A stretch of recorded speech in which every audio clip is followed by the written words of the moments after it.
High, আমি চান্দ্রিকা। আজ আবারও চলে এসেছি নতুন একটা গল্প নিয়ে। আজকের বিশেষ নিবেদন মৃত্যু সুর। গল্প পাঠে ও কলমে আমি চান্দ্রিকা। শুরু হচ্ছে আজকের বিশেষ নিবেদন। বসুমতী অ্যাপার্টমেন্টে আজ আমার প্রথম দিন। আজ ওই 6টা নাগাদ সব শিফটিং শেষ হলো। চাকরির সূত্রে আজ এখানে আসা।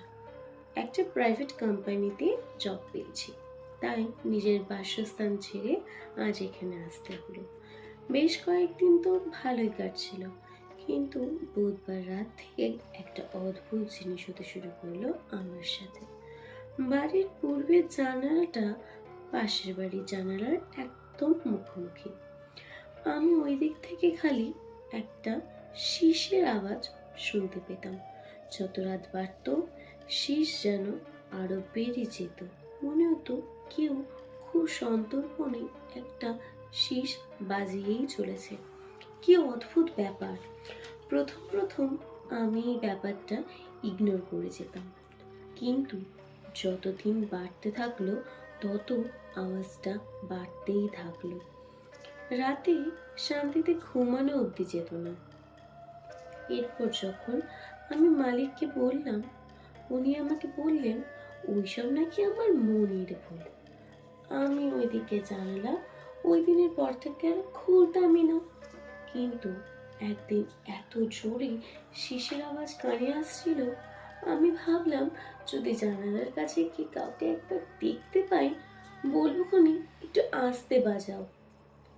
যেই ভাবা সেই কাজ।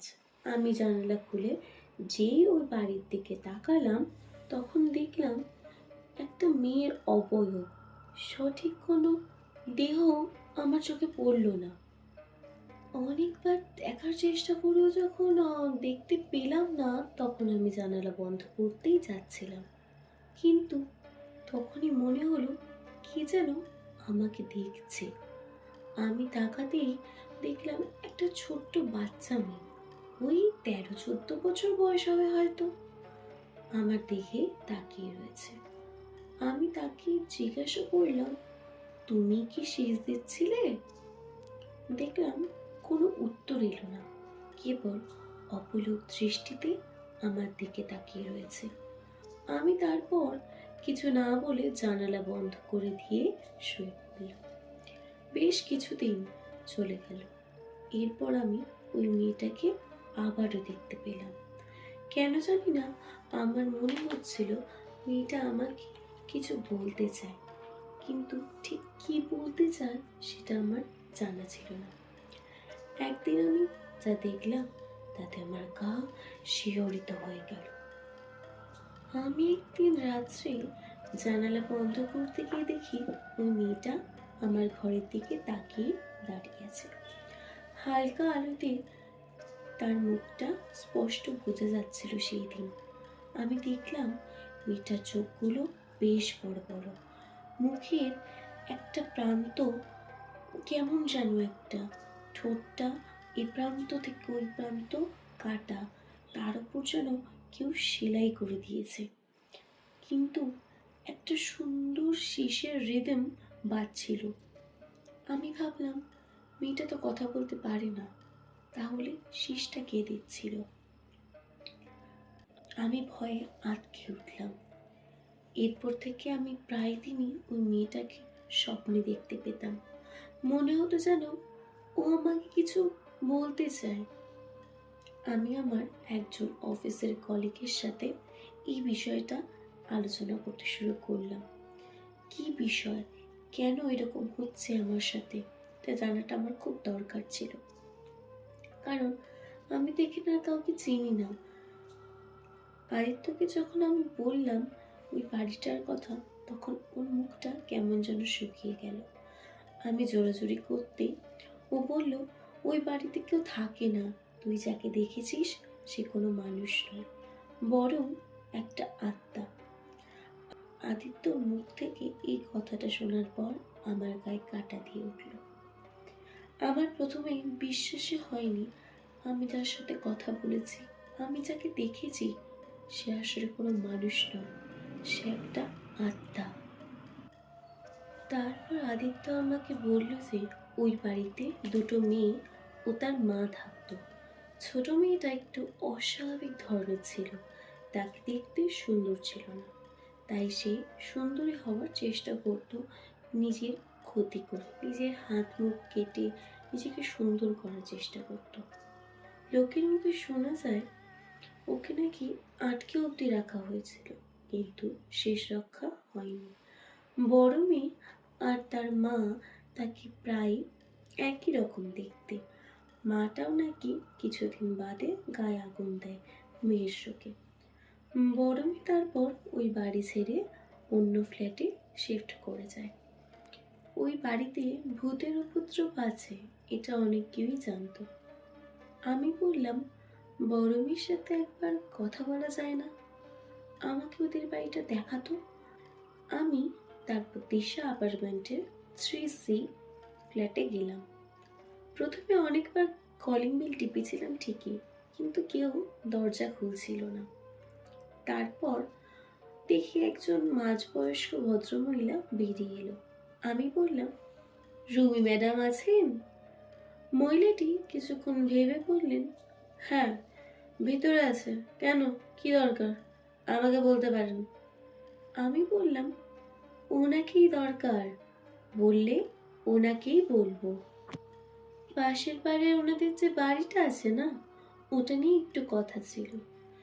এই কথা বলাতেই ওনার মুখটা কেমন যেন ফ্যাকাশে হয়ে গেল। আমাকে তারপর ঘরে যেতে বলল। আমি যখন ঘরে ঢুকলাম তখন রুমি ম্যাডাম ফোনে কারোর সাথে একটা কথা বলছিলেন। আমি এদিক ওদিক তাকিয়ে দেখলাম হঠাৎ একটা ছবি আমার চোখে পড়ল।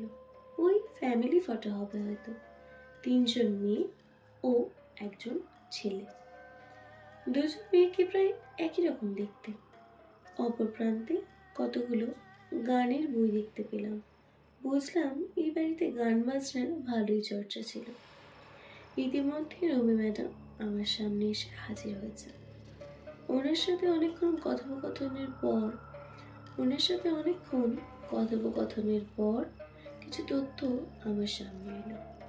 আদিত্য আমি যা বলেছিল তা অনেকাংশে সত্যি ঘটনা, তবে সুরের ব্যাপারটা আমারও একটু একটু জানা। তাই জন্য আমিও নিজের কানে একটা জিনিস শুনতে পেলাম, যেটা আমার কানে আগেই বেঁধেছিল। রুমি ম্যাডাম যখন আমার জন্য চা বানাচ্ছিলেন তখন আমার কানে সেই রাতের শীষের শব্দটা ভেসে আসছিল। আমি ভাবলাম, এখানে শীষের শব্দ কি করে এলো? সেই চেনা পরিচিত শীষের শব্দ। উনি যখন চা নিয়ে এলেন আমি ওনাকে জিজ্ঞাসা করলাম, আচ্ছা আপনাকে একটা কথা জিজ্ঞাসা করব? উনি বললেন, হ্যাঁ বলুন। আমি বললাম, আপনি শীষ কোথা থেকে শিখলেন? উনি তখন আমাকে বললেন, এটা আমার মায়ের তৈরি সুর। আমার মা এই সুরটা আমাকে আর আমার বোনকে শিখিয়েছিল। বেশ কিছুক্ষণ বাদে আমি চলে গেলাম।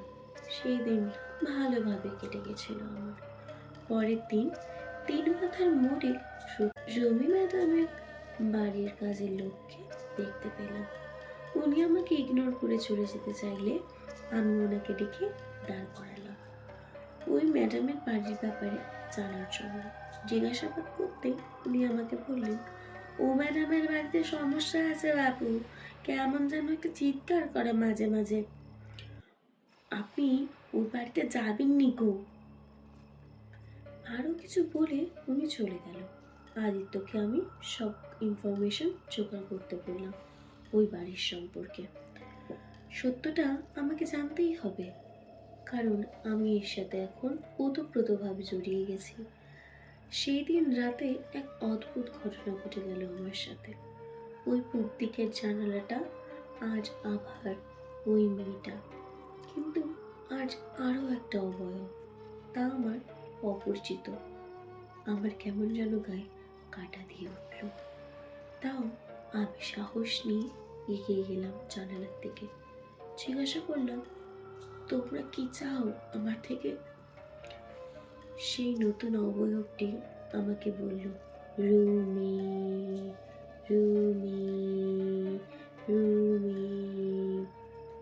আমি বললাম, কিন্তু ও তো তোমাদের কোনো ক্ষতি করেনি, তাহলে কেন ওর ক্ষতি করতে চাইছো তোমরা? এরপর একটা হাসির শব্দ আমার কানে এলো। ওই মেয়েটি বলল, ও আমাদের মা, আমার মতন দেখতে, তাই জন্য কেউ বুঝতে পারে না কোনটা মা কোনটা মেয়ে। ও নিজেকে আরো সুন্দরী করার লোভে আমার ছদ্মবেশ নিয়ে ঘুরছে। ও আসলে একটা পিশাচিনী। ও বোনকে মেরেছে, ও আমাকেও মেরেছে। আমার চেহারা নিয়ে যতদিন না ও মরবে ততদিন আমার মুক্তি নেই। ও আমাকে জ্বালিয়ে মেরেছিল, ও আমাকে জ্বালিয়ে মেরেছিল। আপনি দয়া করে ওকে আমাদের কাছে এনে দিন, আমরা ওকে বাঁচতে দেব না। এরপর আমার আর দুয়ে দুয়ে চার করতে কোনো অসুবিধা হলো না, কারণ আমি আদিত্যকে দিয়ে খবর নিয়ে আগেই জেনেছিলাম যে ওনার নাম পরিবর্তন করা হয়েছে। সেই রাত্রে আমার আর ঘুম এলো না। আমি ভাবছিলাম ওই মহিলাকে কি করে নিয়ে আসা যায় এদের কাছে। তারপর একটা ফন্দি করে রুমিকে আমার ঘরে ডেকে আনলাম একটা কাজের কথা বলবো বলে। উনি আসতেই চাইছিল না। উনি যখন এলেন তখন জানালাটা খোলাই রেখেছিলাম। হঠাৎ একটা তীব্র আলো সেখান থেকে ঠিকরে বেরিয়ে এলো। সেই শেষের শব্দ প্রতিধ্বনিত হচ্ছিল সারা ঘরে। উনি চলে যেতে চাইছিল, আমি বাধা দিলাম। প্রায় ঠেলতে ঠেলতে ওনাকে জানালার কাছে নিয়ে গেলাম। বললাম ওনার কৃতকর্মের ফল এটা। কৃতকর্মের কথা ওনাকে বলছিলাম। এরপর ওই অবয়বের আবির্ভাব হলো। ওরা দুজন এক অদৃশ্য আকর্ষণে ওনাকে ওই ঘরের ভেতর টেনে নিয়ে গেল। একটা ক্ষীণ চিৎকার আমার কানে ভেসে এলো। এরপর আমি ভাবলাম, এনারা কি সত্যি মা, নাকি মা রূপী পিশাচিনী? আজ এখানেই শেষ হলো আমার বিশেষ নিবেদন মৃত্যুসুর। আমার লেখা গল্পটি যদি ভালো লেগে থাকে তবে অবশ্যই আমার ইউটিউব চ্যানেলটিকে সাবস্ক্রাইব করবেন। পাশে থাকা বেল আইকনটি ক্লিক করবেন সবার প্রথমে নোটিফিকেশন পাওয়ার জন্য। গল্পটা কেমন লাগলো সেটা লাইক ও কমেন্টের মাধ্যমে জানাতে ভুলবেন না। ভালো থাকবেন, সুস্থ থাকবেন। দেখা হচ্ছে পরের এপিসোডে। নমস্কার।